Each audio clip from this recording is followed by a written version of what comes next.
They're a team that plays hard. They play well together. They got a bunch of players that's, returning. They got a couple new players. The secondary. Even last year, they got a couple picks. Number 20, he's got has great ball skills. Defensive line, they got a couple new defensive linemen. Whether the guys left or they had a couple transfers in. So it'd be a good test for us. It'll be fun. Obviously, it's USC versus Notre Dame. So that goes to say without having anything else. It's a great rivalry. One of the greatest rivalries in college football, and be excited. What did you learn about the rivalry last year in your first year? No matter how good the team is, no matter how bad the teams are, it's just like OU Texas. When you play versus a team like that, and this game, the sense of rivalry and things like that, the game is always a little bit harder than what the team's records are or whatever the case may be. So you prepare that way. You prepare really hard. You prepare for whatever comes, and you have that understanding in your mind that it's going to be a little bit tougher than what you think.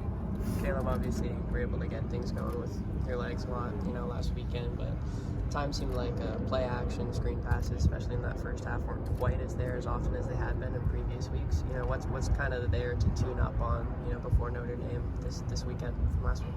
Yeah, it's a whole different defense.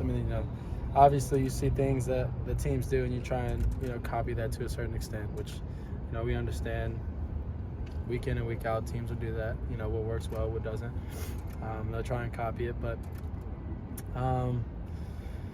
us just having an understanding of the game, us playing together, us being consistent, whether it's a good play call or not. If we go out there and we play together, we do our best.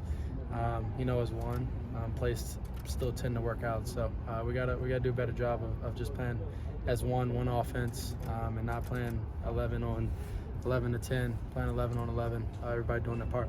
What was your reaction when you got that play call for the 2-point conversion at the end?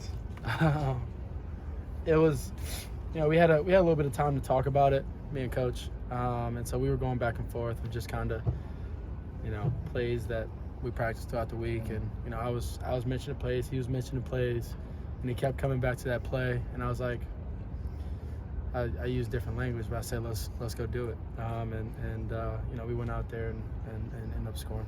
It seems like the crown celebration has become a big part of your arsenal since the Notre Dame game last year. What's the significance of that? It's really, it's just kind of a energy thing for me, kind of a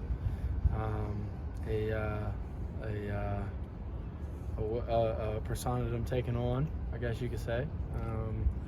Just kind of feeling that way, just king vibes, and going out there and showing why.